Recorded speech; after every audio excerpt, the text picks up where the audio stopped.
Listo. ¿Ahora se ve el cosito rojo?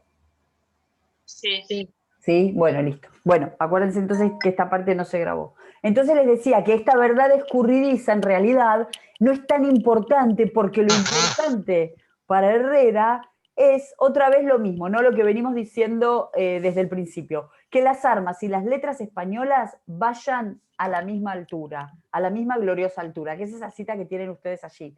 De este modo podemos entender mejor las razones profundas de sus protestas de historiador objetivo en el prólogo del libro. ¿Sí? Es decir, estas protestas de historiador objetivo también le van a servir para que la materia histórica la pueda utilizar en clave poética, pero no en clave poética, insisto, como la poesía épica tradicional, sino en otra clave poética, ¿sí? En otra clave poética que ahora vamos a ver cuál es. Por otro lado, la otra cuestión importante para entender esta construcción de Herrera como el poeta del imperio, eh, tiene que ser, si seguimos en la argumentación, ¿no? No solo de este prólogo, sino de algunos lugares de las anotaciones a Garcilaso, Herrera lo que dice es que, esto ya lo vimos, que es el ejercicio de las armas, ¿sí? Contra el invasor musulmán, dice Herrera, es la causa mayor del atraso cultural de España. ¿Sí? O sea, esto en realidad se puede ver cuando anota a Garcilaso también por el lado de desmerecer un poco la idea de la cuestión de las armas y de las letras, ¿no? Que tiene que ver con la construcción de Garcilaso como poeta. Entonces,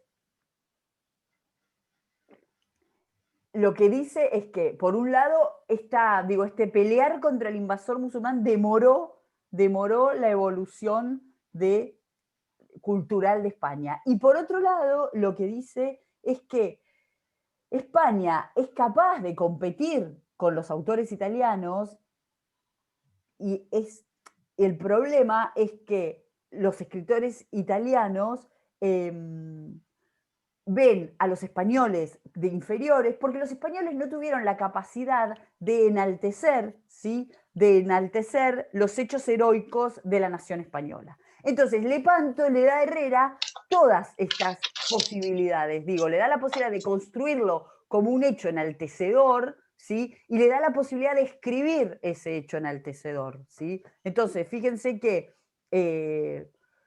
todo esto lo va a poder desarrollar y le va a poder servir como justificación para escribir sobre la materia histórica. Es decir, la competencia entre los escritores de Italia y los escritores de España no sería una cuestión que tiene que ver tanto con las capacidades o con los conocimientos o con las tradiciones, sino que tiene que ver con que los españoles no han podido reconocer hechos heroicos en donde los tuvieron y que han tenido muchos. ¿Sí? Entonces, eh, esa es otra de las razones que podemos pensarlas antes de pensar las cuestiones por las cuales Herrera escribe este texto.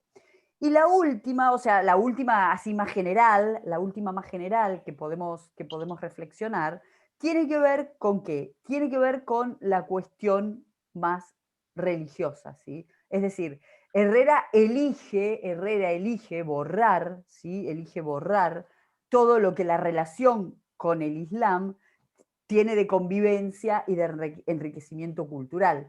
Elige borrar eso y al borrar eso, ¿qué es lo que va a exaltar? Va a exaltar la lucha religiosa, ¿sí? Va a exaltar la lucha de las religiones, con lo cual, digo, él necesita erigir esta especie de lucha contra el Islam como el pilar de la historia de España para justamente revertir ese atraso cultural y para realzar el papel de España en Europa, ¿sí? Es decir, Herrera lo que hace es, digo, como resignificar la idea de cruzada y erige a España como, digo, la más firme defensora de Europa, de la cristiandad, y va a dejar de lado, y lo vamos a ver de manera clara cuando leamos esto, va a dejar de lado, ¿sí? Las razones políticas y económicas en la lucha por el control del Mediterráneo y va a plantear la cuestión en términos míticos. O sea, ¿en dónde nos damos cuenta de eso?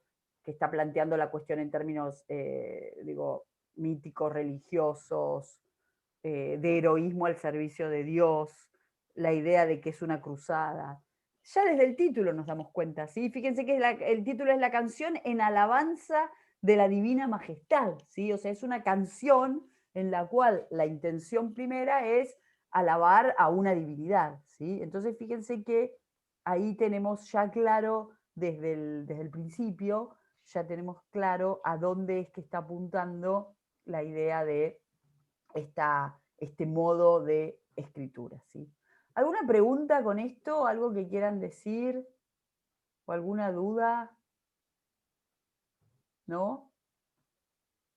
Yo tengo una pregunta, Flor. Sí. ¿Y hay algún tipo de relectura del Cid acá con esta cuestión o se perdió durante el Renacimiento en España? ¿De relectura de qué? Perdón, no te escuché. Del poema Año Cid, Ah, no, no acá, la no, no temática acá. y demás. No, no, no acá, no, no. Acordate que el poema del Cid, en principio, está proviniendo de una épica más tradicional, ¿sí? Pensá que la mirada acá, sobre todo en Herrera, ¿sí? La mirada acá no tiene que ver con esa tradición castellana, sino que tiene que ver con mirar hacia los italianos. Y digo, adentrándonos en el terreno de la poesía épica, la épica proveniente de Italia es otro tipo de épica, es la épica culta, ¿sí? Es una épica que tiene modos de transmisión diferentes, modos de escritura diferentes, tiene otros modos de funcionar. En ese aspecto no. En el aspecto temático es un poco más fácil, ¿sí? Encontrar la materia cidiana dando vueltas. No, no en Herrera, no en Herrera. Sí en poetas más como Lope de Vega, o sea, en poetas tal vez, sí, que trabajan más a lo mejor con otras formas poéticas o así, ¿no? Pero en principio acá pensar la materia sidiana, no, no. Y en cuanto a materia, en cuanto a matriz poética tampoco, porque es una tradición diferente, ¿sí? O sea, la mirada de quienes están escribiendo poesía épica, o sea, pensemos en la Araucana, por ejemplo, está puesta en la épica italiana y en los problemas teóricos de la épica italiana, que es una épica culta, como yo te digo, que es otra manera tiene otra manera de escritura, otros modos de transmisión, tiene otra dinámica, otro funcionamiento. ¿Sí? ¿Alguna otra Y pregunta? gracias. ¿Alguna otra Flor, pregunta? es nada más para una duda muy tonta, pero cuando está hablando de Juan de Austria, está hablando del hijo ilegítimo de Carlos V, el que reconoce después en la vejez. Y está hablando Ese es. exactamente, sí, sí, está hablando de Juan de Austria, Ah, que es como el gran héroe de Lepanto. Y algo que me olvidé de decirles cuando hablábamos de Sevilla, es que el otro tema es que Juan de Austria viene ¿cómo se dice la palabra? ¿Cómo se dice? Ay Dios, cuando hay una rebelión de sofocar una sofocar, rebelión. sí, sofocar no quería decir La de sofocar, los pero moriscos. claro, exactamente, exactamente. Viene de reprimir la rebelión de los moriscos de las Alpujarras.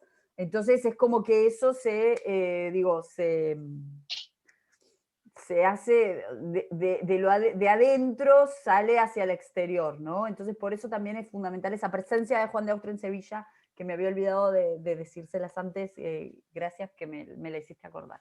Bueno, y como que va a ser el héroe de Lepanto, ¿sí? Va a ser el héroe de Lepanto, que fíjense que está puesto, digamos, una de las figuras no invisibles, pero que está como bastante relativizada acá, es la figura del rey, ¿no? De Felipe II, que no está tan clara la figura de Felipe II. Está como mucho más clara la figura de Juan de Austria, y don Juan de Austria también como una especie de instrumento de la divinidad. O sea, eso tenemos que tener en cuenta, lo vamos a ver, pero bueno, ya que estoy acá lo digo porque me estoy como olvidando de cosas, que estamos trabajando con una concepción de la historia que es una concepción providencialista, ¿no? Es una historia que en realidad avanza porque hay una divinidad que quiere que avance, hay una divinidad que quiere que triunfe. De hecho, ustedes saben que la batalla de Lepanto en realidad hay como una disparidad de fuerzas entre el Imperio Otomano y la Santa Liga, y sin embargo la batalla la gana la Santa Liga, y en realidad hay como una idea que la que hace ganar la batalla de Lepanto, ¿quién es? Que siempre pasan estas cosas. Bueno, la Virgen del Rosario, ¿no? Supuestamente la batalla se gana porque el Papa como que hacía rezar el rosario, era como... y entonces, bueno, se gana por la acción de la Virgen en realidad se llama la Virgen de las Victorias, y después a otro papa que no sé quién es le cambia el nombre y le pone la Virgen del Rosario. Bueno, no, la reflexión que me movió cuando leía eso es que digo, menos mal que no es más la Virgen de las Victorias, porque entonces acá tendríamos como efemérides que serían la Virgen de las Victorias todo el tiempo. Digo, bueno, siguiendo con esto, me perdí, pero estábamos hablando de Felipe II, que ocupa un segundo plano, ¿sí? Que en primera fila está Don Juan de Austria, y que en realidad lo que está buscando Herrera también es como construir, a partir de esta presencia de Don Juan de Austria, construir también toda una especie de recuperación, ¿sí? Recuperación del reinado de Carlos V. ¿Por qué? Porque Carlos V, ¿sí? Carlos V generó, cuando era emperador, generó, digamos, una gran cantidad de literatura, ¿sí? Generada por los humanistas, cercanos al erasmismo, bueno, una gran actividad intelectual, una fuerte actividad intelectual, que Herrera en realidad interpreta a Lepanto como la ocasión de poder volver a esos tiempos históricos. Y acá también volvemos un poco a esta relación de providencialismo o historia mesiánica, ¿no? Esto de si el padre logró también impedir el avance de Selim, y ahora entonces el hijo va, bueno, digo, paralelamente se va a poder dar todo a la manera del momento en el cual el emperador, en el cual Carlos V era el emperador, ¿sí? Bueno, la otra cosa que les iba a decir, que no me acuerdo de qué estábamos hablando cuando paramos para hacer esto, bueno. Dijiste que Herrera elegía barrer los beneficios que significaba o algo así la convivencia con el Islam, y que salta las Claro, y luchas que estaba con la idea religiosas. de cruzada, y ahí la compañera me preguntó el tema del CID, y entonces, sí, ya como que esa parte la podemos ir cerrando, y si nadie más tiene alguna otra pregunta o alguna duda, y podemos pasar a esta parte en donde vamos a detenernos un poco en qué pasa con la canción, ¿sí? ¿Alguien quiere preguntar algo más? Bueno, entonces vamos a seguir con la canción. Bueno, nosotros hablamos un poco y más o menos hablamos y lo vimos que Herrera lo que hace en sus anotaciones era tratar de encontrar una afiliación clásica, ¿sí? Para los géneros que va a ir comentando. En el caso de la canción, yo acá les traje las anotaciones, se las voy a leer porque era mucho texto para poner acá, así que se las voy a leer, y vamos a ver un poco qué es lo que hace Herrera acá con esto. Después de la majestad heroica, dieron los antiguos el segundo lugar a la nobleza lírica, poema nacido para alabanzas y narraciones de cosas hechas y deleites y alegrías y convites. Requiere este verso ingenio vivo y espiritoso, voluntad cuidadosa y trabajadora, juicio despierto y agudo, las voces y oración pulida, limpia, castigada, eficaz y numerosa, y particularmente la jocundidad. como los élegos, la lascivia y los epigramas, los juegos. Y así como la poesía heroica tomó el nombre del canto llamándose épica, así la lírica se apellidó mélica, porque no se pronunciaba sin el canto y la lira. Y Horacio puso título de odas a sus libros porque se cantaban. Entre los muchos géneros de versos líricos es muy ilustre este que llaman melos u odas, con que se escriben y cantan las pasiones y los cuidados amorosos. Hace después toda la genealogía así de la oda, como nos tiene acostumbradas Herrera en sus anotaciones, va pasando, ¿sí? Va pasando por Horacio, dice, la lengua latina no fue en esta parte tan fértil como la griega, porque tuvo menos escritores y pocos de ellos quedaron en la memoria de los descendientes. Más satisfizo con uno el número de los griegos. Este fue Horacio, casi solo digno de ser leído entre sus líricos y el más elaborado de todos los poetas griegos y latinos. Felicísimamente osado en las voces, lleno de gracia y jocunda invención y novedad, y de purísima lengua y variedad de figuras, y maravilloso en espíritu y viveza. Porque Catulo, aunque en candor y limpieza de sermón y en elegancia, es el primero de los latinos, y religiosísimo y entero conservador de la pureza romana, por cuya causa debió ser dicho docto, o porque su doctrina y erudición fue estimado en su edad más que por sus escritos, aunque sea preferido en los yambos e inimitable en los endecasílabos y elegantísimos, y casi solo a Virgilio inferior, y aunque no tan agudo en los epigramas como Marcial, antes que lo que trató de amor, particularmente que fue poco y debiera ser menos, fue bestial, no tiene aquel espíritu de Horacio, ni resplandece con algún modo galán y gentil o figurado.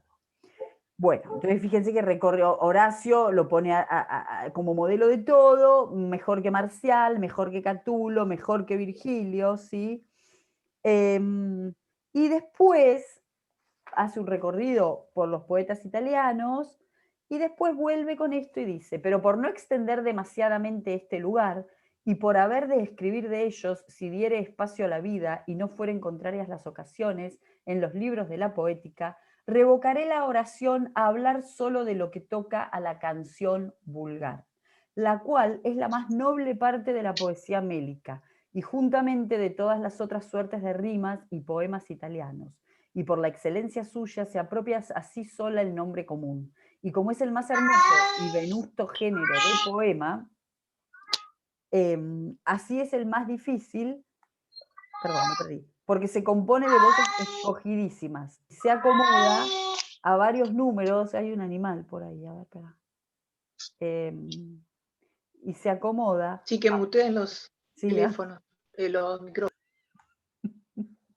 y se acomoda a varios, ay, estoy re perdido. Se acomoda a varios, ay Dios, pará, a varios números y a todos los argumentos. Su textura es gravísima y ella en sí no admite dureza ni desmayo y lanzamiento de versos. Córtase la canción en sus miembros, que se llaman estanzas, cuyo número y modo de versos y rimas, junto con las voces que consuenan, puede colocar el poeta como le pareciere, y componer de ellos la primera estanza, siguiéndola sin variar en las siguientes, y mezclando en ella, como entendiere que convienen más, los versos cortos a los endecasílabos de que consta. Tiene también 3 partes principales: principio, narración, salida o fin. El principio contiene la invocación y la proposición, el epílogo, puesto que en la postrera estanza abraza algunas veces muchos versos, otros pocos. En fin, este fin y última estanza se llama conviato en toscano, pero aunque no se hable con la canción y aunque se deje de poner en memoria y se olvide esta postrera parte de ella, no será error, pues consta bien y se sigue la imitación griega y latina. Bueno, a ver, ¿qué es lo que está diciendo este hombre? ¿Qué les parece? ¿Qué podemos deducir de toda Que, esta bueno, larga cita? Horacio, Como ustedes saben, es la anotación donde arranca la canción quinta, ¿no? Es la anotación a la canción quinta de Garcilaso. ¿Qué está diciendo? A ver. yo me perdí lo que dijiste de la canción vulgar, cuando él Sí, rescata, porque fue cuando entendí mal, la canción vulgar en acá, estancias. cuando me perdí ¿Eso? yo en realidad. Pero por no extender demasiadamente este lugar y por haber de escribir de ellos, si diera espacio a la vida y no fueren contrarias las ocasiones, en los libros de la poética, revocaré la oración a hablar solo de lo que toca a la canción vulgar, la cual es la más noble parte de la poesía mélica y juntamente de todas las otras suertes de rimas y poemas italianos. Y bueno, y después dice, empezó con las estanzas, dice, córtase la canción en sus miembros, que se llaman estanzas, cuyo número y modo de versos y rimas junto con las voces que consuenan, puede colocar el poeta como le pareciere, y componer de ellos la primera estanza, siguiéndola sin variar en las siguientes, y mezclando en ella, como entendiere que convienen más, los versos cortos a los endecasílabos de que consta. Tiene 3 partes principales, el principio, y después cierra con la última, que es el Conviato en toscano, pero aunque no se hable con la canción y aunque se deje de poner en memoria y se olvide esta postrera parte de ella, no será error, pues consta bien y se sigue la imitación griega y latina. Bueno, entonces, ¿qué está diciendo este hombre?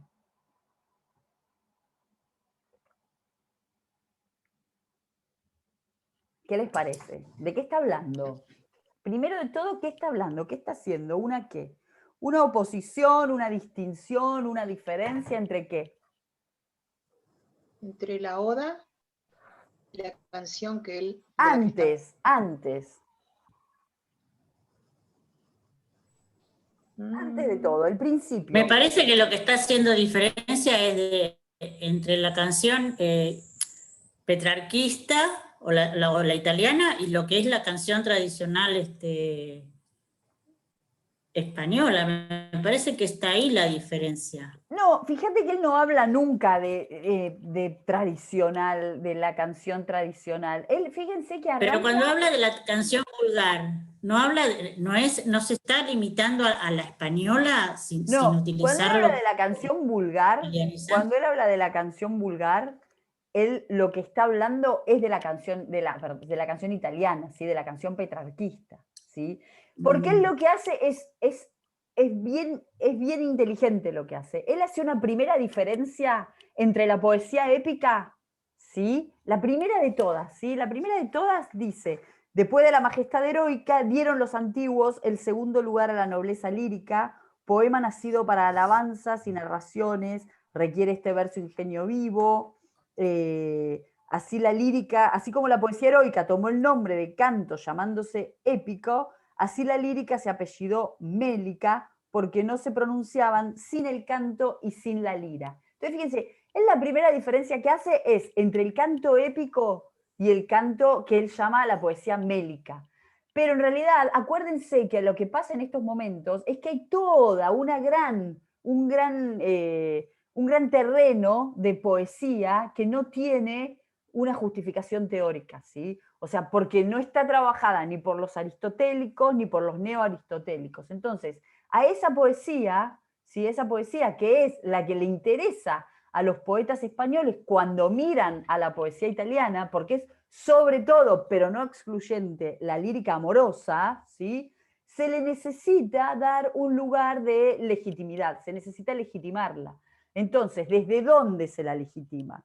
Herrera lo hace en las anotaciones todo el tiempo, y es lo que hubiera hecho tal vez, que lo está diciendo acá, cuando el tiempo me permita escribir la poética, yo voy a hablar de la canción vulgar. Entonces, la primera diferencia que él hace va a ser entre la poesía épica y la poesía que él va a llamar mélica, ¿sí? Esta lírica, ¿sí? Ahora, dentro de esta poesía mélica, él va a definir a la oda, ¿sí? Por eso va a empezar con toda esa larga afiliación que viene desde los griegos, que pasa por Horacio como el príncipe de los poetas, y después, inmediatamente, ¿qué hace? Engancha esta idea con la canción petrarquista. ¿Entienden? Acá se ve bien claro ese procedimiento teórico que estuvimos mencionando en todas estas reuniones, de encontrarle una afiliación clásica a formas estróficas que no la tienen, ¿sí? Sobre todo a las formas estróficas italianas. Entonces, lo que hace Herrera acá es decir, la canción en realidad es la versión italiana de la oda, ¿sí? Es lo mismo, la canción es la oda. Ahora, ¿quién elige la oda como forma para su poesía?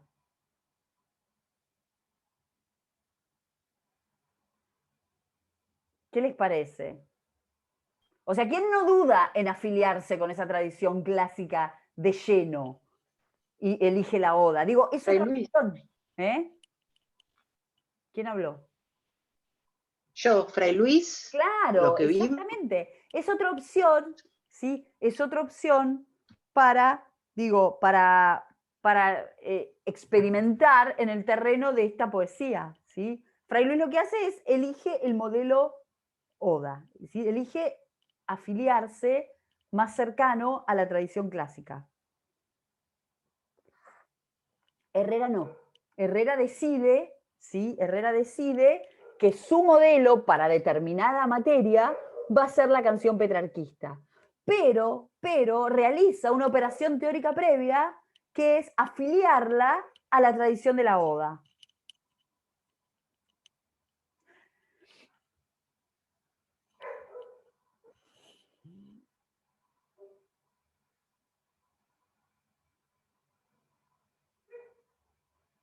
Y en la práctica, ¿sí? En la práctica le va a dar una vuelta más.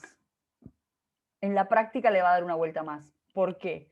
Porque no va a escribir canciones de tema amoroso, ¿sí? Fíjense la cita esta. Herrera abandona del todo la canción como forma de poesía amorosa para encauzarla exclusivamente hacia el terreno celebrativo, con especial predilección por los asuntos político-religiosos, patrióticos en definitiva. Es decir, en algunas obras, ¿sí? Herrera eleva a norma precisamente aquello que en el Canzonieri de Petrarca era excepcional y que en Garcilaso nunca se da, la canción de tema distinto al amoroso, ¿sí? Ahora bien, que ¿eh? vimos algunas veces, vimos una de él amorosa, abandona decir eso. ¿Te ¿Cuándo? acordás que vimos una al comienzo con Garcilaso? Me parece que habíamos visto una, ¿no? ¿No era de él? ¿De Herrera? Que se daba la diferencia con... Sí, creo que sí, pero... ¿Una canción o Que un se notaba la soneto? diferencia con Garcilaso, Pero el soneto era en la soneto. manera de dirigirse a la dama, ¿no era él? Pero era soneto, no era Sí, pero canción. era un soneto. Era un Era soneto. un soneto, ahí está, listo. Perdón. No Sí, era sí, una canción. eso. Entonces, acá hay bastantes cosas. Hay bastantes cosas que no nos complican, pero un poco nos complican.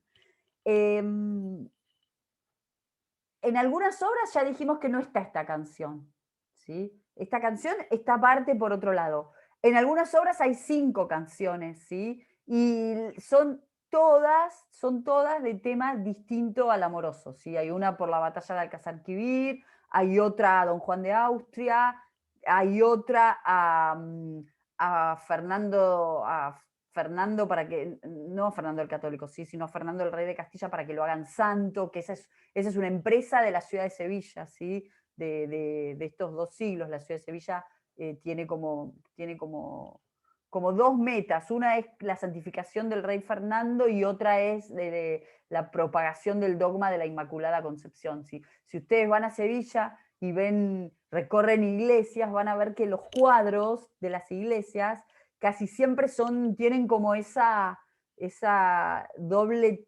monotemática, la santificación de Fernando y el dogma de la Inmaculada. Es como algo, digo, como una empresa de la ciudad, ¿no? Algo que la ciudad tiene como ¿cómo se dice? Como meta, ¿sí? Esas 2 cosas. Bien. Entonces, no sé por qué había llegado hasta acá, pero bueno, ya encontraré la razón. Sí, ya sé, porque les estaba diciendo esto, que en las algunas obras, ¿sí? Organizadas a la manera de un cancionero, se ve bien clara esta idea y también se ve bien en claro que, por ejemplo, esto que pensaba, la idea del cancionero petrarquista más o menos la tienen presente en el artículo de Prieto, ¿sí? Que habla de esto, pero para Garcilaso. Pero, por ejemplo, esta variedad de formas métricas y de formas estróficas, que era como algo que estaba pensado en el cancionero petrarquista, en este caso Herrera la resuelve, pero digo, con la materia no la resuelve, ¿sí? Porque adjudica una materia a un modelo y otra materia a otro modelo. Ahora bien, lo que yo quiero decir es que la canción que vamos a ver hoy, en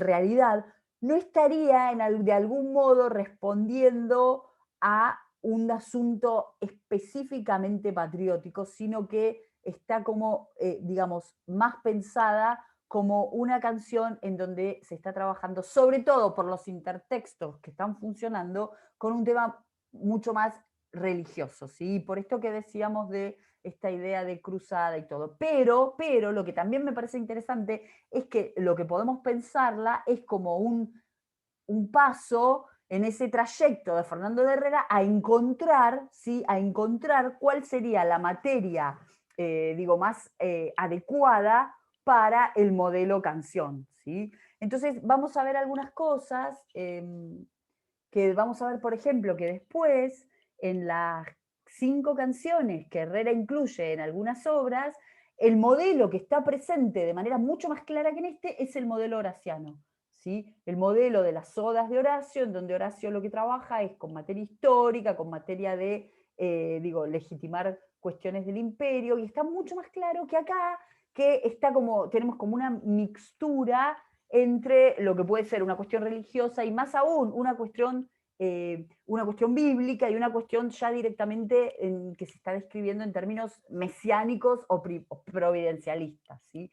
Entonces, una hipótesis posible de lectura es otra vez pensarlo como un camino hacia una experimentación con una materia que claramente Herrera se da cuenta de que ya no discurriría más por el poema épico y se estaría pensando por dónde podría pasar esta materia, ¿no? En realidad, hasta podemos pensar, esto no sé si será un disparate lo que yo voy a decir o no, pero podemos pensar que gran parte de la poesía de la segunda mitad del 16 y de la primera mitad del 17 en realidad tiene que ver con experimentos de los poetas que quieren superar y alejarse del modelo duro de la poesía épica, ¿sí? Y todas estas experimentaciones de buscar cómo decir lo mismo o trabajar con una materia, con otros modelos, es lo que está haciendo avanzar el sistema poético, ¿sí? Porque lo podemos pensar para las fábulas mitológicas de Góngora, lo podemos pensar para toda la producción poética de Lope a partir de la década del 20, lo podemos pensar para Herrera. Digo, tal vez sea una lectura un poco exagerada, pero me parece que está bueno pensarlo en términos de relación con la matriz épica, que claramente se va como agotando de a poco, ¿no? Bueno, no, ya sé lo que iba a decir, que me olvidé, que no tiene nada que ver con esto, pero que era cuando me extravié, que esta no presencia o lugar segundo de Felipe II dentro de la relación de la guerra de Chipre y dentro de la canción, contrasta, y eso las que leyeron La Araucana lo deben haber visto, lo van a poder ver, contrasta con la centralidad que tiene la figura de Felipe II en La Araucana, ¿sí?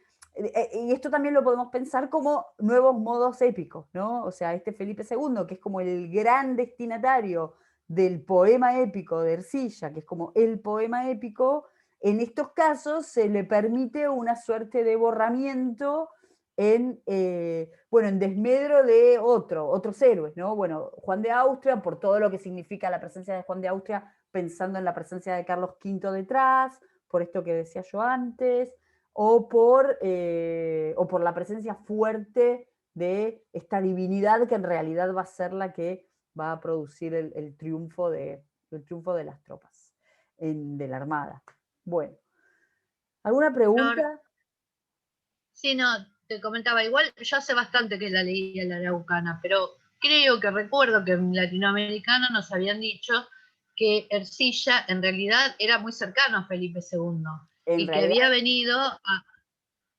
y que había venido a Chile, que estuvo muy poco tiempo, y bueno, creó esa épica un poquito, digamos, a propósito, no es que era como su función hacer eso, ensalzar la figura de Felipe II, del imperio, aunque hay algunas partes en que parece que está más a favor de Lautaro que de los españoles, pero bueno, algo así, no sé Sí, si me acuerdo bien. sí, sí, exactamente, sí. Ercilla entra de muy chico a la corte de Felipe II, viene como soldado a América, está muy poco en América, como vos decís, y Felipe II es como el lector de la Araucana, ¿no? Es decir, es como, está pensada para que sea leída por Felipe II, y además es el que le da como que cohesiona la materia, porque esto de que pueda poner estas batallas en otro hemisferio, cuando la acción está ocurriendo en otro lado, en realidad sí, significa eso, ¿no?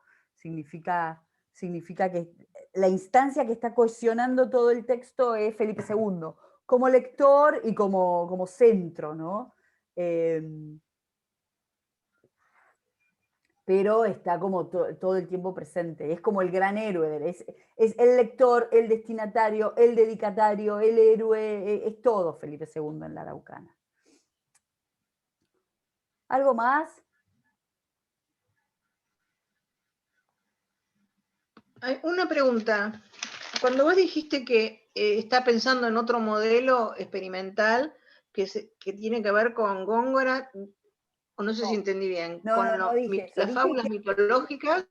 Dije que podemos pensar que como todos los proyectos poéticos, sobre todo a partir de la mitad del 16 y en la primera mitad del 17, son proyectos poéticos que lo que están tratando es como de alejarse de la poesía épica y de construir su propia legitimidad y su propia, ¿cómo se dice? Su propia jerarquía frente a la poesía épica. Entonces les decía que, en los últimos años, la fábula del Polifemo de Góngora se está leyendo en esa clave, como una nueva épica, un modo nuevo de hacer épica, Ok. cuando la épica en realidad está perdiendo lectores, sobre todo en las primeras décadas del 17. Y después tenemos lo que hace Lope a partir de 1620, después de una serie de intentos de poemas épicos canónicos, ¿sí?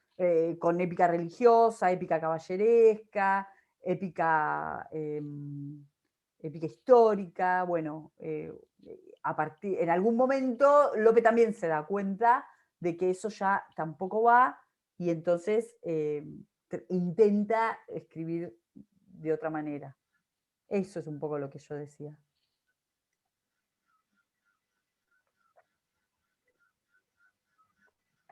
¿Alguna otra cosa? Bueno, entonces vamos a seguir un poco más. Esto ya lo vimos, ¿no? No, no lo vimos. Bueno, esto un poco se los dije, vamos a volver después con esto, porque si no, no vamos a llegar más a la canción. ¿Vamos directamente a la estructura, sí? ¿O quieren ver algo más, así, más de cuestiones generales? ¿O estamos bien? Bueno, vamos entonces a la estructura.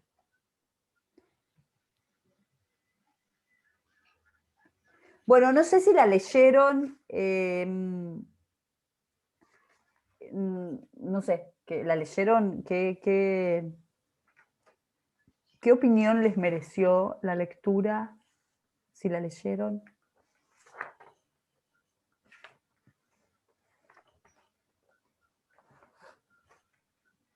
Los dejó mudos la lectura, sí.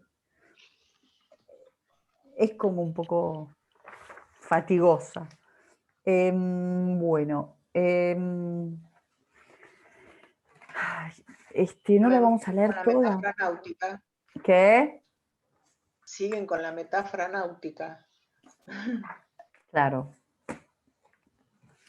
Bueno, en primer lugar, eso que... Es explicada, pero ¿Qué? por ahí, pero que me gustó, tiene algunas cosas que me parecieron buenas. Esto, Asia adúltera en vicio sumergida, me pareció que estaba bueno. Sí, tiene como muy buen manejo de las imágenes, ¿no? Y de la metáfora y esto. Vamos primero a una cuestión más práctica. Esto que decía Herrera de las estanzas, ¿sí? ¿Cómo está acá? ¿Lo vieron? ¿Lo marcaron? ¿Qué les pareció?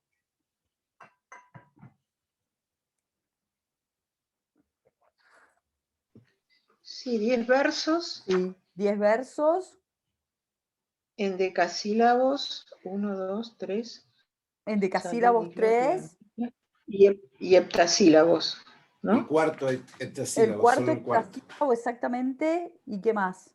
Y un envío final Al de final, muy bien. de Entonces 3 tenemos, versos. todas las estrofas son iguales, ¿no? Esa es una característica de la canción. La canción marca un modelo en la primera, fija el modelo, eso ustedes lo tienen en el manualcito de métrica, fija un modelo en la primera y después lo va repitiendo hasta el final, ¿sí?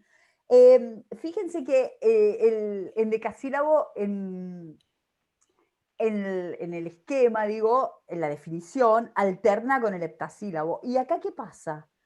Dijimos que hay un solo heptasílabo, ¿no? En el cuarto verso, sí. Exactamente. ¿Y eso qué podrá significar? ¿Significará algo?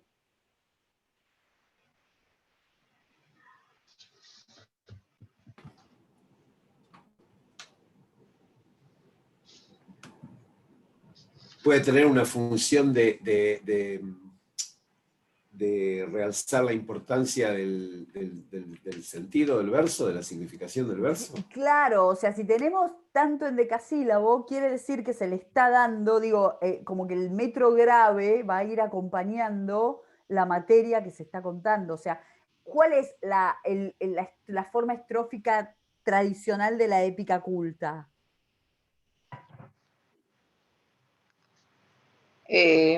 Lira, ¿no dijimos? No, de la No. épica culta, en realidad no deberíamos saberla. Hexámetros, no. No, no, es que en realidad no vimos nada. Escribimos en La la griega. araucana, ¿no te acordás cómo era?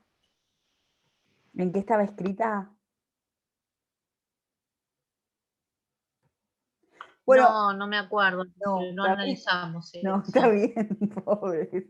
Bueno, la estrofa de la épica culta es la octava, ¿sí? La octava es una estrofa compuesta por 8 endecasílabos, ¿sí? Es decir, acá lo que se está tratando no es de imitar a la octava lo más posible, pero sí de respetar, digamos, esa gravedad del endecasílabo, del verso largo, ¿sí? Por eso tenemos un solo Ah, heptasílabo. es lo que vimos cuando en Española 2 vimos La Dama Boba, que medio lo hacían Bueno, chiste, cuando exacto, hablaba ahí el está, padre. ahí está. Cuando Ah, hablamos de la polimetría en el teatro, siempre la octava, en el caso de la dama boba, estaba usada en gracia, ¿no? Pero si no, la octava irónico, siempre sí. está usada por los personajes elevados, por el rey, por los nobles, por alguien que está, digamos, relatando un hecho histórico. Bueno, es como un metro elevado. Y eso en la polimetría se ve muy bien, sí. Acá, bueno, no tenemos octava, pero tenemos estrofas de 10 versos con un solo heptasílabo. Entonces eso nos está marcando que la materia está siendo también jerarquizada por el esquema estrófico que se elige. Muy bien. Estas 21 estrofas, ¿sí? Las podemos pensar una estructura que la podemos pensar en cuanto a quiénes están dirigidas y en qué tiempo están planteadas, ¿sí? Entonces, la propuesta es pensar la primera que está como dirigida a Dios, ¿sí? A una divinidad. Cantemos al Señor que en la llanura, creo que la puse, espera. Ay, están las personas. No. Ay, ay, ay. No. Bueno, no importa. Es la primera. Cantemos al Señor que en la llanura venció del mar al enemigo fiero. Tú, Dios de las batallas, tú eres diestra, salud y gloria nuestra. Bueno, la tienen ahí. Tú rompiste las fuerzas y la dura frente de Faraón, feroz guerrero. Sus escogidos príncipes cubrieron los abismos del mar y descendieron cual piedra en el profundo. Y tu ira luego los tragó como arista seca el fuego. Bueno, yo no me voy a detener acá, pero hay un artículo que si quieren, si les interesa, se los paso, que se llama Sentimiento religioso y fuentes bíblicas en la canción por la victoria de Lepanto, ¿sí? De María Teresa Ruestes Sisó, es un artículo un poco viejo, de 1984, pero lo que hace la autora es un recorrido porque, digo, es lo que nos parece bastante claro, ¿no? Por lo que ella llama un fin religioso en este canto, que por todas las razones que estuvimos mencionando hasta ahora, y entonces ella va a decir que la canción tiene un fin religioso que es alabar a la divinidad, alabar la majestad de Dios, ¿sí? La omnipotencia de Dios. Digo, en esta concepción de la historia providencialista, la intención sería cantarle a eso y no a la fuerza de un héroe, ¿no? En principio sería eso, y fíjense que es el primer verso. Cantemos al Señor que en la llanura venció del mar al enemigo fiero, ¿sí? Esa sería como la primera idea. La segunda idea, que esa no la remarca solamente ella, sino que la remarcan todos los anotadores y los estudiosos de la canción, es que está inspirada, ¿sí?, en el cántico de Moisés luego del cruce del Mar Rojo, ¿sí? Es decir, hay una fuerte presencia del Antiguo Testamento, del libro del Éxodo, sobre todo del cántico del cántico de Moisés. Entonces eso también está ahí. Y por otro lado, una referencia constante a pasajes bíblicos, ¿sí? O sea, el intertexto claro y que Herrera, digamos, reversiona,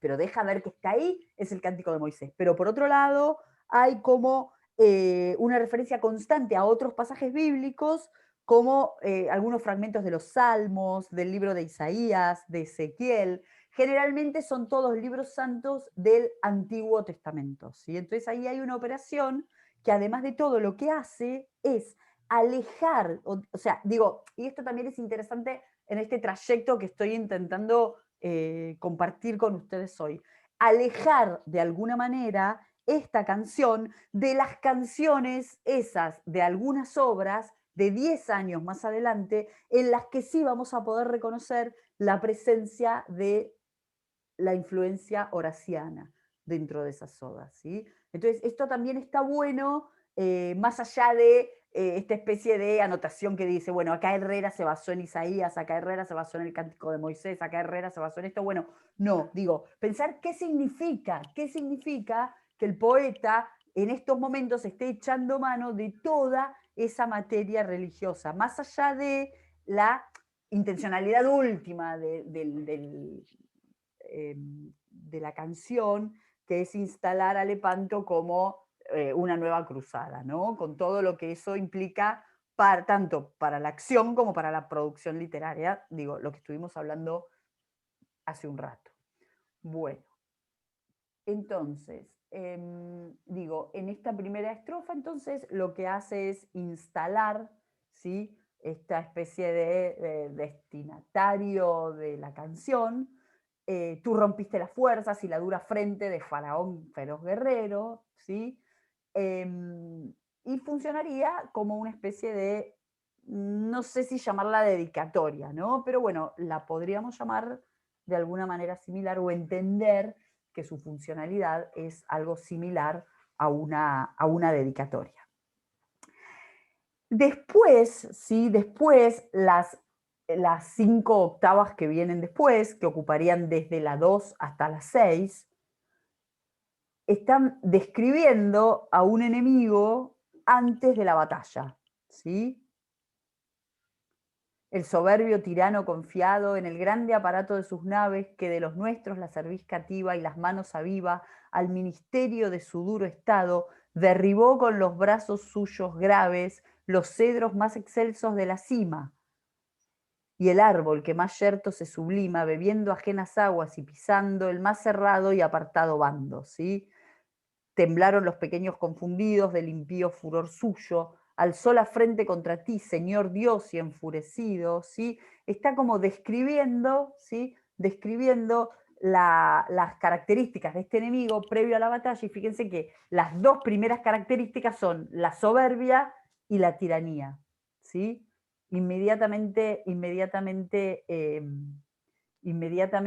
bien lo introduce, está nombrando estas dos características, y a lo largo de las octavas va a desarrollar, ¿no?, este orgullo, esta arrogancia, y de alguna manera lo va a contrarrestar con una posición un poco débil, digamos, de los católicos, ¿sí? A ver, esperen un poco. Si quieren leemos un poco, y si no, seguimos, como quieran. Yo ahora, por ejemplo, perdí la hoja, pero bueno. ¿Quieren que leamos un poco o no? Sí, Sí, un poquito, sí. Bueno, sí, dale. ¿Quién quiere leer?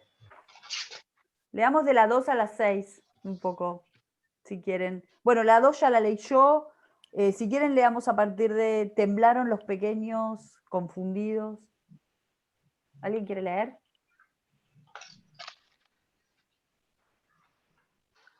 Bueno, yo leo si querés. Dale. Temblaron los pequeños. Sí. Temblaron los pequeños confundidos del impío furor suyo. Alzó la frente contra ti, Señor Dios, y enfurecido ya contra ti se vido. Con los armados brazos extendidos, el arrogante cuello del potente. Cercó su corazón de ardiente saña contra las dos hesperias que el mar baña, porque en ti confiadas le resisten y de armas de tu fe y amor se visten. Dizo aquel insolente y desdeñoso: ¿no conocen mis iras estas tierras y de mis padres los ilustres hechos? ¿O valieron sus pechos contra ellos con el húngaro dudoso y de Dalmacia y Rodas en las guerras? ¿Pudo su Dios librarlos de sus manos? ¿Qué Dios salvó a los de Austria y los germanos? Por ventura podrá su Dios ahora guardarlos de mi diestra vencedora. ¿Sigo? Su Roma temerosa y humillada, Dale, sí, sus lee. canciones en lágrimas. ¿Sigo? Sí, dale, lee un poquito más. Su Roma temerosa y humillada, sus canciones en lágrimas convierte. Ella y sus hijos mi furor esperan, cuando vencidos mueran. Francia está con discordia quebrantada, y en España amenaza horrible muerte quien honra de la luna las banderas, y aquellas gentes en las guerras fieras ocupadas están en su defensa, y aunque no, ¿quién podrá hacerme ofensa? Los poderosos pueblos me obedecen, y con su daño el yugo han consentido, y me dan por baluarte ya la mano, y su valor en vano, que sus luces muriendo se escurecen. Sus fuertes en batallas han perecido, sus vírgenes están en cautiverio, su gloria ha vuelto al centro de mi imperio, del Nilo a Éufrates y al Danubio frío, cuanto el sol alto mira, todo es más. Tú, Señor. Listo, dejemos un poco ahí, porque ahí se corta esta especie de reflexión del enemigo antes de la batalla, ¿no? Fíjense que hace como una especie de recorrido, casi cartográfico, ¿no?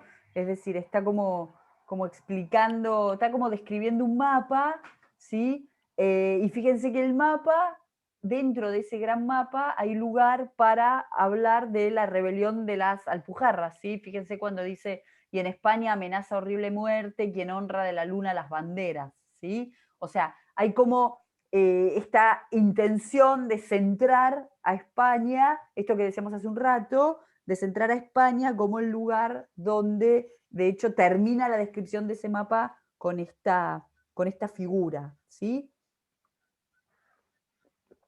Bien.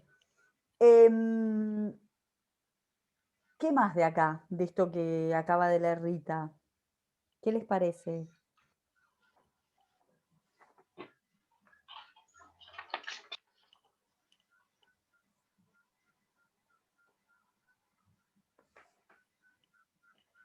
¿Algo más?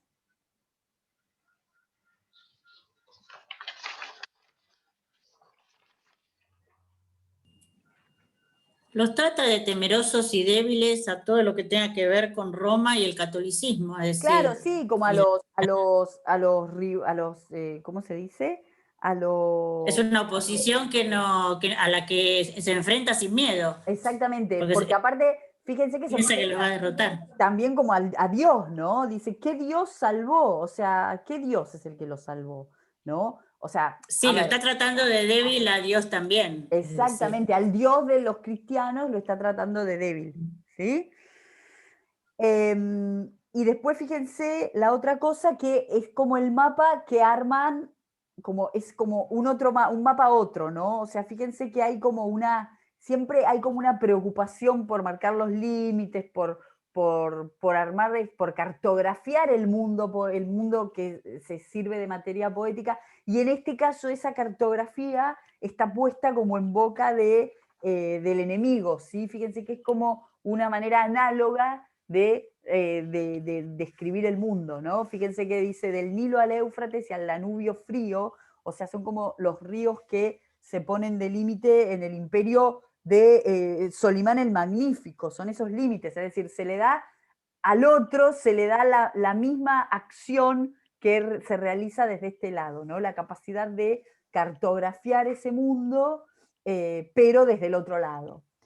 Y la otra cosa ¿por qué les parece que esto puede sumar arrogancia y puede sumar soberbia y puede sumar desafío a esa divinidad cristiana? Bueno, porque funciona con los códigos del relato histórico, en el cual el lector ya sabe el final, ¿no? Entonces eso suma en la caracterización de este enemigo que, además de ser soberbio, además de ser arrogante, se sabe que finalmente termina siendo derrotado y que todas esas preguntas que está haciendo, ¿sí?, finalmente van a tener su respuesta. ¿Mm? Bien. Las dos octavas siguientes otra vez están dirigidas a Dios. Digo, esta presencia de Dios también es importante para que sigamos sosteniendo, ¿no?, por todos los lugares que estamos viendo, para que sigamos sosteniendo esa especie de predominancia de lo religioso frente al relato histórico, ¿sí?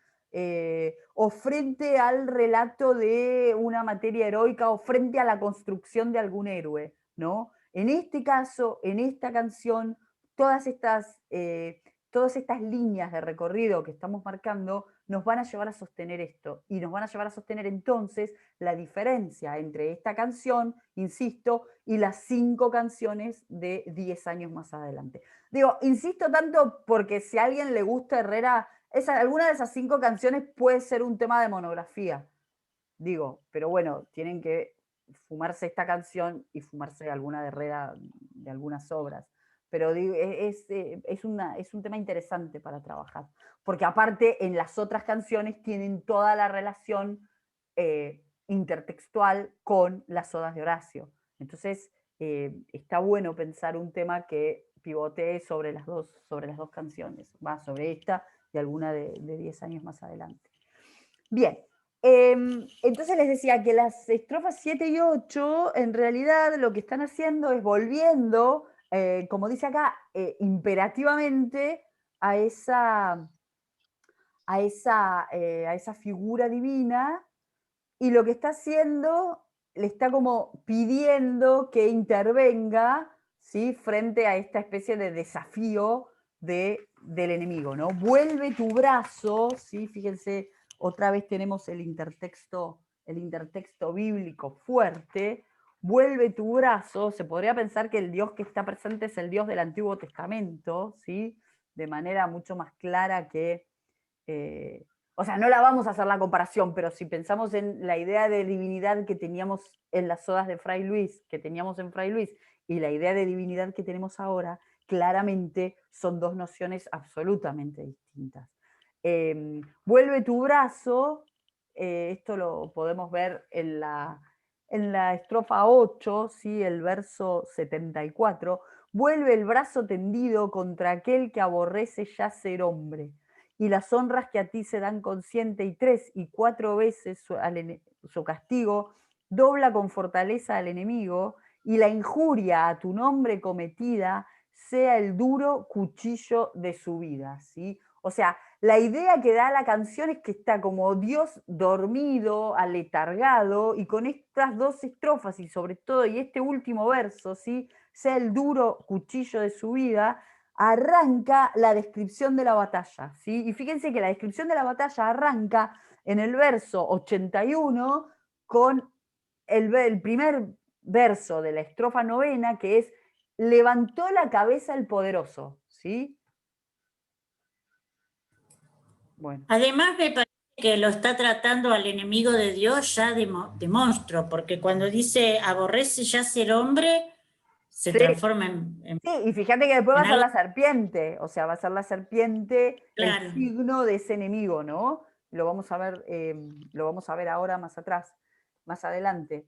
Pero, bueno, si alguien quiere leer bueno, la descripción de la batalla, como les decía, ocupa seis estrofas, ¿sí? Fíjense que tenemos 21 estrofas y la descripción de la batalla ocupa, sí, un lugar bastante central, pero solamente 6. Fíjense, bueno, yo acá les marqué la primera con este levantó la cabeza el poderoso, ¿sí? Y les marqué de esta algunos versos para que vean, ay, no sé por qué me fui al otro lado, a ver, para que vean que hay algunos recursos propios de la poesía épica que están exagerados, ¿no? Fíjense, venid dijeron y en el mar hundoso hagamos de su sangre un grande lago, deshagamos a estos de la gente y el nombre de Cristo juntamente, y dividiendo de ellos los despojos, hártense muerte suya nuestros ojos. O sea, fíjense las imágenes, ¿sí? Fíjense las imágenes, cómo van como construyendo, ¿sí? Van construyendo una idea de una batalla absolutamente como, no exagerada, pero sí, de alguna manera hay como una hipérbole en la descripción de la batalla que no es tal vez lo esperable para lo que se está contando, ¿no? Y después, el otro ejemplo que les puse es el de la octava, el de la estrofa, y el otro día también estaba con la octava, ahora estoy de vuelta con la octava. El de la estrofa 13, ¿sí? Fíjense, turbáronse los grandes, los robustos, rindiéronse temblando y desmayaron, y tú pusiste, Dios, como la rueda, como la arista queda al ímpetu del viento a estos injustos, ¿sí? Que 1000 huyendo de uno se pasmaron. Cual fuego abraza selvas y cual llama que en las espesas cumbres se derrama, tal en tu ira y tempestad seguiste y su faz de ignominia confundiste, ¿sí? O sea, fíjense cómo está descripta la batalla, que finalmente está como una oposición. O sea, si ustedes leen las estrofas que quedaron sin poner acá, la oposición en realidad es esta, es entre el Señor y los enemigos. En ningún momento, ¿sí? Hay 2 o 3 versos en los cuales podemos ver la acción humana, ¿no? Que sería, por ejemplo, el verso 107, donde dice, hasta que los feroces agarenos, el Señor eligiendo nueva guerra, se opuso el joven de Austria valeroso, ¿sí? Con el claro español y belicoso, ahí tienen una. Y después tienen, bueno, en la otra octava que yo les puse acá, en donde la comparación está, después de todo este desastre, cual fuego abraza selvas y cual llama que en las espesas cumbres se derrama, ¿sí? Fíjense que es como, va mucho más allá de la descripción de una batalla y va mucho más allá de la descripción de los desastres que puede hacer una batalla. Y fíjense que después, en el verso 131, viene inmediatamente esta especie de metamorfosis del enemigo en un dragón fiero. Quebrantaste al dragón fiero cortando las alas de su cuerpo temerosas, ¿sí? Se retira a su cueva y tiembla con sus sierpes venenosas, lleno de miedo torpe sus entrañas, de tu león temiendo las hazañas, que saliendo de España, otra vez eso, ¿no? De España desde adentro, saliendo hacia afuera, dio un rugido que con espanto lo dejó aturdido, ¿sí? O sea, fíjense cómo de alguna manera se está construyendo, de alguna manera en este caso, otra vez el paralelismo entre saliendo de España, ¿sí? La rebelión que teníamos adentro de España, sale, estalla hacia el afuera y logra instalarse como, digo, la cabeza, ¿sí? O por lo menos la mano, ¿sí? El brazo de esa divinidad que decide arrasar, ¿sí? Con ira y tempestad decide abrazar las selvas como el fuego y dar a los cristianos como vencedores en la batalla, ¿sí? Bien, entonces ustedes después repasen la descripción de esta batalla, recuerden que está ocupando esta cantidad de estancias, ¿sí? Y después la estrofa 15, ¿sí? Es aquí, es esta, que es otra vez, se vuelve a un interlocutor que es Dios, ¿sí? Y fíjense la manera que tiene de describirlo. Es decir, si nos quedaba alguna duda, que había alguna especie de espíritu de cruzada en esta canción, bueno, acá es como que esa duda queda absolutamente borrada, ¿sí? Hoy los ojos se vieron humillados del sublime varón y su grandeza, y tú solo, Señor, fuiste exaltado, que tu día ha llegado, y fíjense toda esta descripción, ¿no?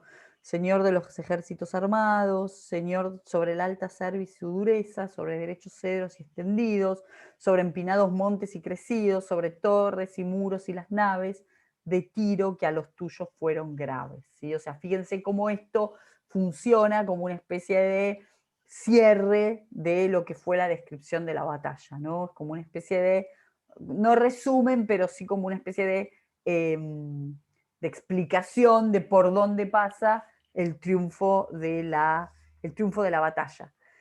E inmediatamente después, ¿sí? Inmediatamente después se vuelve a la situación del enemigo, que contrasta con esa situación del enemigo antes de la batalla. O sea, fíjense que en esto podemos pensar una estructura medianamente simétrica para la canción. Empieza Dios presente, termina con Dios presente, y tenemos enmarcando la idea del enemigo antes de la batalla y luego la idea del enemigo luego de la batalla, ¿sí? Pensada en una suerte de tiempo futuro, ¿sí? Y que ocupa desde la estrofa 16 hasta la estrofa 20, ¿sí?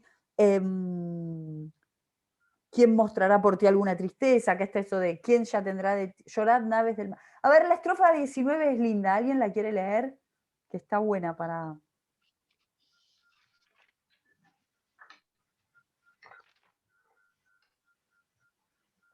¿Nadie quiere? Yo la leo si querés. Dale, ¿La dale. 19? Sí, la 19, la que empieza llorad naves del mar. Llorad naves del mar, que es destruida toda vuestra soberbia y fortaleza. ¿Quién ya tendrá de ti lástima alguna, tú que sigues la luna hacia adúltera, en vicio sumergida?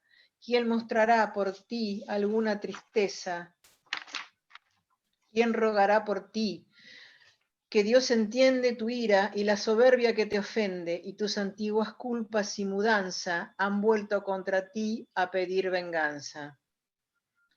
Los que vieren tus brazos quebrantados y de tus pinos ir el mar desnudo, que sus ondas turbaron y llanura, viendo tu muerte oscura, dirán de tus estragos espantados, ¿quién contra espantosa tanto pudo?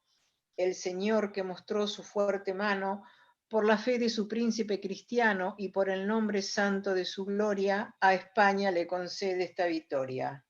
Bendita, Señor, sea tu grandeza, que después de los daños Está bien, listo, ya padecidos... está. Gracias. Dejemos estas dos, ¿no? Entonces fíjense cómo todo lo que dijo antes se vuelve, ¿sí? Casi con los mismos, con la misma idea, con las mismas palabras, se vuelve contra el enemigo derrotado, ¿sí? Y fíjense cómo, algo que no dijimos, pero fíjense, bueno, un poco lo dijimos, esto de construir a partir de preguntas que quien está leyendo o quien está escuchando ya sabe la respuesta, ¿no? Ya sabe la respuesta porque es un hecho que ya ocurrió. Y fíjense otra vez hacer hincapié en el Señor que mostró su fuerte mano, ¿sí? Fíjense, pueden ir viendo a lo largo de toda la canción las maneras sinecdóticas que está para referirse a la divinidad, la mano, el brazo, digo, con toda la intertextualidad bíblica, pero además también como siempre está representado a partir de ahí.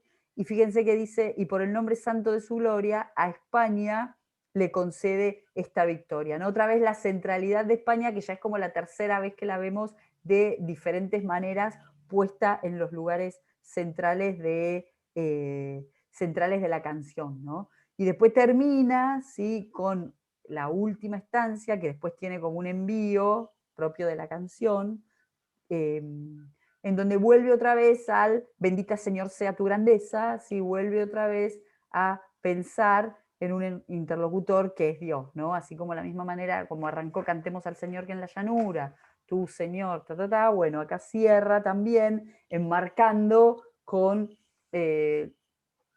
este dirigirse hacia una instancia superior.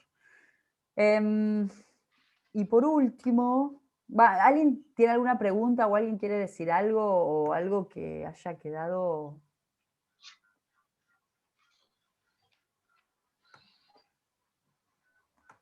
¿Por qué me voy para allá? A ver. Bueno, y lo último, que es como una especie de conclusión, es esto, ¿no? Pensar un poco a partir de cómo empieza, a partir de la descripción de la batalla, a partir de cómo termina, pensar un poco que estamos en una especie de experimentación de la materia. A ver, más allá de todo lo que hablamos en la introducción, ¿no? Más allá de toda la significancia de el hecho Lepanto para la ciudad de Sevilla, para el Círculo Cultural de Sevilla, para el poeta Fernando de Herrera, más allá de todo eso, pensar en que estamos acá en un terreno de experimentación con algo que podemos llamar épica bíblica, que claramente después Herrera va a abandonar porque las canciones de algunas obras no van a ser estas, ¿sí? Las canciones de algunas obras van a ser distintas, que es lo que les estaba yo diciendo. Entonces, pensar que en esta canción lo que estamos viendo es una experimentación con la forma, ¿sí? Esto de emparentar, que ya viene emparentada, ya está en la idea de que emparentarlo, porque de hecho cuando escriba las anotaciones a Garcilaso lo va a explicar, emparentar el modelo canción con el modelo oda. Eso lo tenemos en las anotaciones de Garcilaso y de hecho es lo que hace después en la práctica en sus algunas obras de 1582. Y entonces la idea es pensar qué hace acá. Digo, ¿esté esa idea? ¿No esté esa idea? ¿Es un primer paso? ¿Es un experimento? ¿Es un intento de pensar una materia épica que se emparentara con una épica religiosa, sobre todo para pensar la centralidad de España? ¿Es un intento de constituirse como un poeta épico, como el poeta épico que después Herrera abandona? Bueno, claramente no lo sabemos, no lo podemos decir, pero está bueno pensarla, esta canción, como un problema, ¿no? Pensarla como un problema más allá de todo lo que la canción tiene de intertextualidad, de deuda, como les decía, con el Antiguo Testamento, de construcción de una batalla. Digo, pensarlo como un experimento que claramente después va a ser un experimento abortado, ¿sí? Porque es un experimento en el cual Herrera no va a continuar, que es lo que vamos a ver en las canciones que decide incluir en su volumen de 1582, pero que si lo pensamos de alguna manera también está como relativizándolo en este comentario que hace a la canción quinta, porque está poniendo como antecedente de la canción la Oda Horaciana, ¿sí? Y en este caso no podemos pensar en estos términos, bueno, justamente por esto que venimos diciendo, por esta construcción mucho más bíblica, mucho más cercana a una intertextualidad con el Antiguo Testamento, que lo que podemos ver en sus canciones futuras, ¿no? Entonces, digo, más allá de lo que el texto tiene para decirnos en tanto texto, digo, su estructura, esta construcción simétrica, cómo construye el enemigo, cómo se construye de este lado, bueno, más allá de eso, tenemos que pensar en que seguramente lo que hay es una especie de experimentación con la materia, experimentación con el modelo, experimentación con la poesía épica, seguir adelante o no con ello, y que después es un modelo que claramente, o porque no se produjeron hechos tan relevantes como la batalla de Lepanto, o por cualquier otra de las razones, es un modelo que Herrera va a abandonar, ¿sí? Así que bueno, un poco era eso lo que me parecía importante que viéramos de esta canción, que la pensáramos también un poco en relación con la operación que va a hacer Fray Luis, ¿sí? Con la oda, con la materia. Digo, Fray Luis elige otro camino para la forma estrófica, elige otro camino de filiación. Bueno, entonces está bien también para que pensemos eso. Y bueno, y para que tengamos un acercamiento a la poesía no amorosa de Herrera, porque Herrera es un poeta que generalmente por lo que se lo trabaja es por su lírica amorosa, ¿no? Y su cercanía o su intento de cercanía con la lírica petrarquista. Entonces, bueno, por eso me parecía, a pesar de que es un texto un poco denso, me parecía que era importante que lo conocieran y que tuviéramos acá algún tipo de acercamiento. No sé si tienen alguna pregunta. Yo voy a dejar de compartir la pantalla. Y no sé si... Ah, bueno, les dije que iba a ser una clase cortita, pero veo que no fue tan cortita. Hay una parte que hablan de que falta un verso en el 65. Sí, falta un verso, que solo está la última, la rima, ¿no? Esa, que debería ser esa rima, Me faltaría esa. 66, ¿sí? Es el verso que falta. Sí. Lo dicen los comentaristas de Herrera, ¿sí? Dice, advierten aquí la falta de un verso, fíjense que lo tienen en la nota, ¿no? Y supone el verso que falta debió de ser correlativo del anterior y de los dos siguientes, algo así como, bueno, el hombre lo pone, y tus hijos oprime con dureza. Pero bueno, nos falta el verso y falta el verso. ¿Sí? ¿Qué más?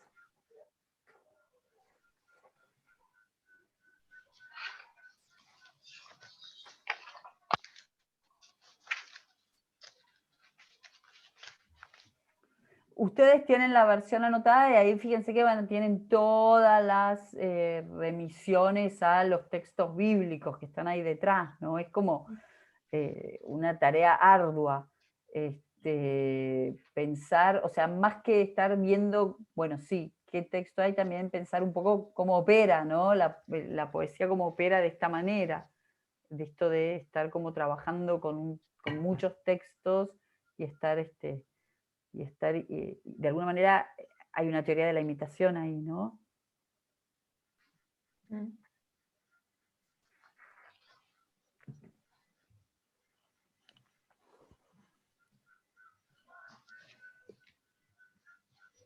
¿Alguna otra pregunta? Le hago una pregunta a Rita. Rita, ¿vos tenés alguna otra versión que estás leyendo? Porque yo justo de donde está La pasé. Después si querés te la paso. La transcribí porque la 4, la 5 y la 6 son justo las que no puedo leer y la nota de abajo es justo la que está borrosa. Sí, yo la escribí porque la quise imprimir y no me salía nada. No sé si a vos. Ok. Bueno, después te la paso. Dale, gracias.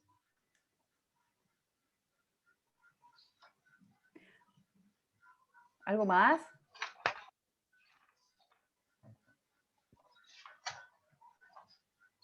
Bueno, entonces, repasemos. El viernes subimos la clase de Lope de Vega. El lunes hagamos las consultas para los que quieren que conversemos un poco de las monografías, o por lo menos de los temas, ¿no? De posibles temas. El miércoles arrancamos con las epístolas de Lope. El miércoles nos toca, a ver, estoy un poco... ¿Cuál toca el miércoles? ¿La tercera? La tercera, o sea, me toca la mía. No, porque nosotras somos las dueñas de las epístolas hace tiempo, cada una Justo tiene... la tercera tengo anotada. Sí, la tercera Baltasar es mía, la tercera es mía. La Filomena. Claro, es la epístola tercera de la Filomena. Igual todo lo que tiene que ver con la Filomena y con eso lo vamos a poner en el teórico del viernes, ¿sí? Así acá no perdemos tanto tiempo.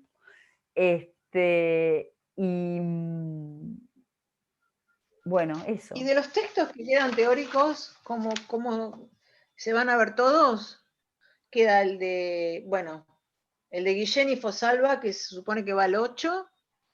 Después queda el del 15, la epístola entre dos modelos poéticas de López Ruiz Pérez. Y después hay el 13, el 12-13, de Lope de Vega, que es de Sobejano. Y ahí ya está. Sí, y ya está. Listo. ¿Están distribuidos todos los textos? Yo creo que sí, no? están todos distribuidos. Lo que no sé si... Igual lo que dijimos es que si alguien dejaba o algo, que avisara. ¿Alguien les avisó que dejaba? No.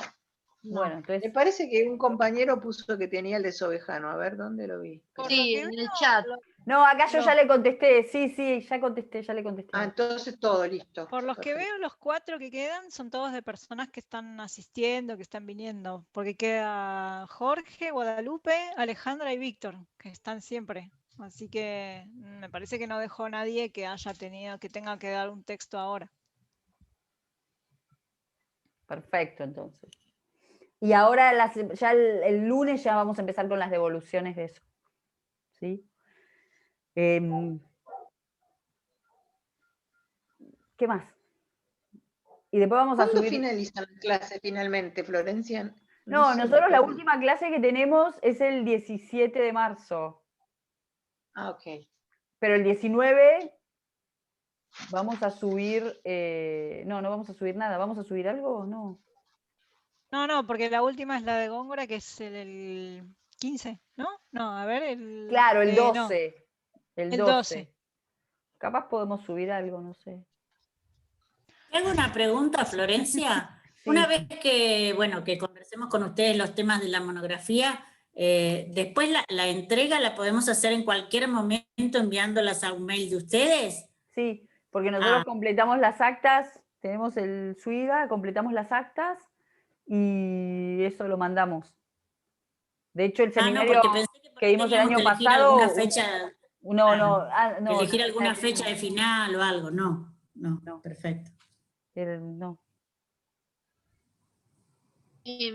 Flor, ¿ustedes siempre hacen estos seminarios de poesía, sí? ¿O este tema es la primera vez? El año pasado hicimos uno era como la mitología en la poesía. Entonces trabajamos con Garcilaso, con Lope, con Góngora y con Herrera. Y con Herrera. Bueno, Herrera está siempre. Pero como siempre los mismos 4. Sí, nos falta Quevedo. No, pero Fray Luis, por ejemplo, el año pasado no estuvo. Ah, Fray Luis no. Y claro. este año sí, pero este año no vemos Góngora, por ejemplo. Esa es como la diferencia. Y Y obviamente que vimos textos distintos. Y después nosotras lo que tenemos es un grupo que trabajamos con poesía, pero es un grupo de, ¿cómo se llama? De investigación. Que eso tenemos. Y ahí trabajamos, con la Filomena, y ahora vamos a empezar a trabajar con la Circe, que es algo parecido de Lope, es parecido a la Filomena, pero se llama la Circe. No, yo te comentaba porque yo no hace mucho que empecé, soy grande, pero no hace mucho que empecé la carrera.